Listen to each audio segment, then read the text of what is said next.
Assalamualaikum warahmatullahi wabarakatuh. Perkenalkan, saya Karisa Maria Putri dengan NPM 2156002 dari Prodi PGSD kelas 5A. Pada kesempatan yang baik ini, marilah kita haturkan puji dan syukur kehadirat Allah Subhanahu wa Ta'ala atas nikmat dan hidayahnya sehingga kita semua senantiasa dalam keadaan sehat dan berbahagia. Amin.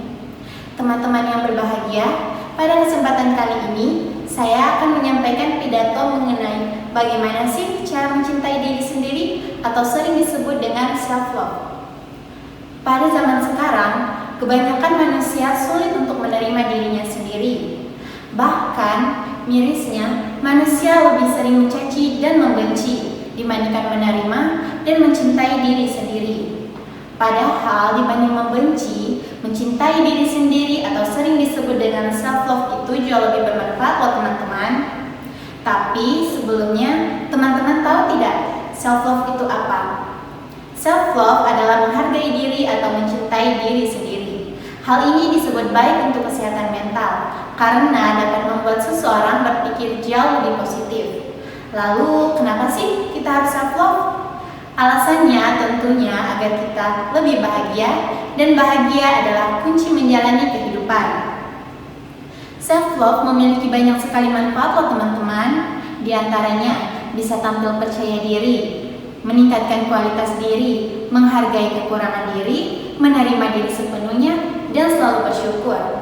Ternyata self-love memiliki 4 aspek yang harus diketahui.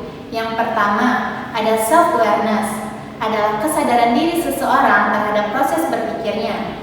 Salah satu hal yang bisa dilakukan untuk meningkatkan self-awareness adalah dengan membuat catatan harian mengenai emosi, pikiran, dan tindakan yang dilakukan.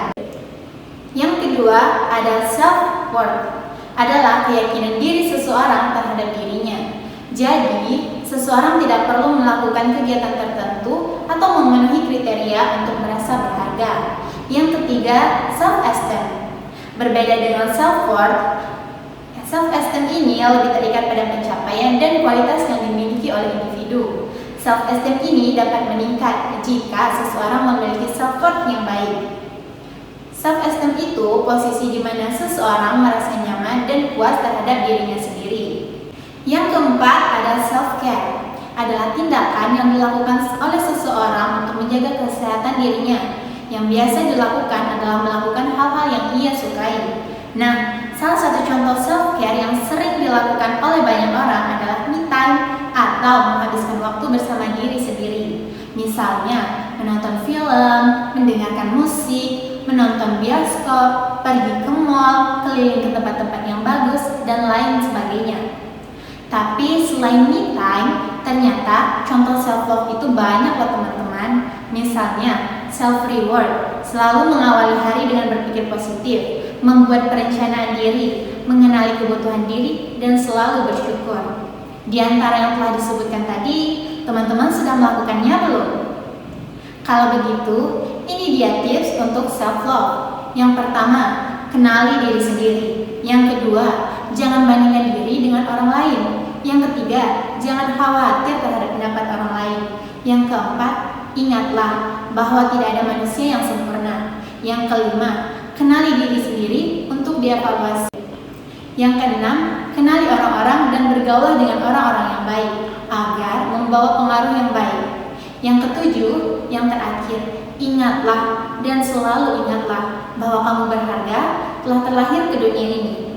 Ada satu kutipan mengenai self-love dari psikologi klinis Dishy Arinda. Ia mengatakan bahwa sama seperti mencintai seseorang, ketika kita mencintai diri sendiri, kita akan menemukan kekurangan dan ketidaknyamanan.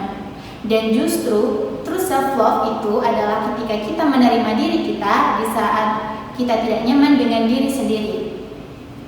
Bagaimana? Sudah bertekad untuk mencintai diri sendiri? Karena sejatinya, cinta ialah ikhlas menerima sepenuh hati. Lantas, terimalah dirimu dan mulailah berdamai dengan keadaan, meskipun sulit itu pasti.